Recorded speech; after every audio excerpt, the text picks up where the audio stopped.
Kemi njësur programin e drekës edhe për sot, dje në gjykatën kushtetuese siç edhe e dini, ju kemi informuar përmes edicioneve informative, është zhvilluar seanca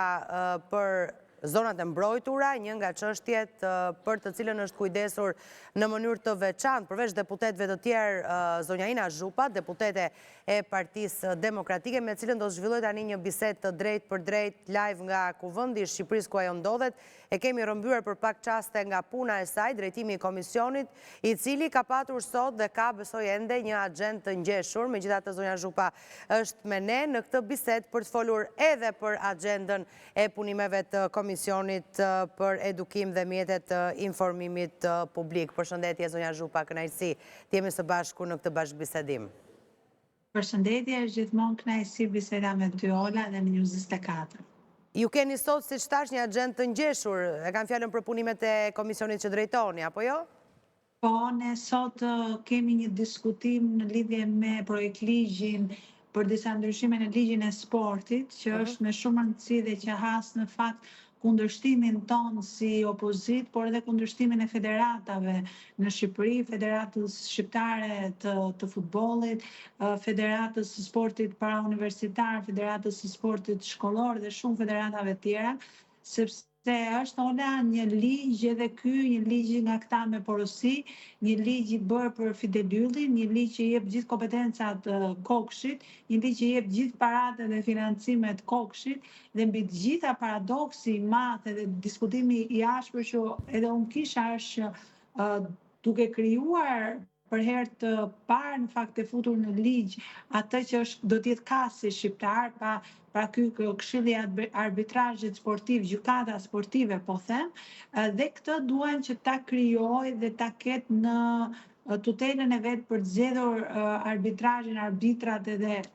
gjyqtarët, po them, të sportit, Kokshi, pra Fidelyllin. Dhe imagjinoni një gjyq midis një federate dhe Kokshit, ku Kokshi ka zgjedhur gjyqtarin, pra ka zgjedhur atë arbitrin e procesit. Dhe ky është një diskutim shumë i madh që ne bëjmë, ne shikojmë vullneti i qeverisë u pa qartë për të mos ndryshuar asgjë. Vetë Fidelylli kur erdhi në komision nuk e shmangu as thënien para kamerave që ishte ai autori i këtij ligji. Unë kam cilësuar një ligj Fidelis që nuk ka të bëjë me sportin, por që ka të bëjë me dhënien e sa më shumë parave, kompetencave, njeriu politik, një miku të Edi Ramës dhe një favor, një zgjatim i një favorit mazhorancës për të kapur çdo gjë dhe për të mos lënë as sportin pa e kapur. Kështu që në këtë aspekt ne kemi bërë shumë dëgjesa dhe debati ka qenë i ndezur dhe mendoj që do ta kalojmë ditën e njëjtë në seancë, do të jetë një debat tjetër atje për këtë projekt ligj. E kuptoj. Më pas, si vijon rendi ditës? Sa i përket punimeve të komisionit? Po, ne sot kishim në rend dite një seancë dëgjimore me kryetaren e AMAS, zonën Armela Krasniqi, për raportimin vjetor që ata kanë detyrim të bëjnë në Kuvend, por mazhoranca si gjithmonë gjen justifikimet e saj për të shmangur llogaridhënies dhe transparencës së këtyre institucioneve, pavarësisht se ne kishim lajmëruar, kemi dhe në faqen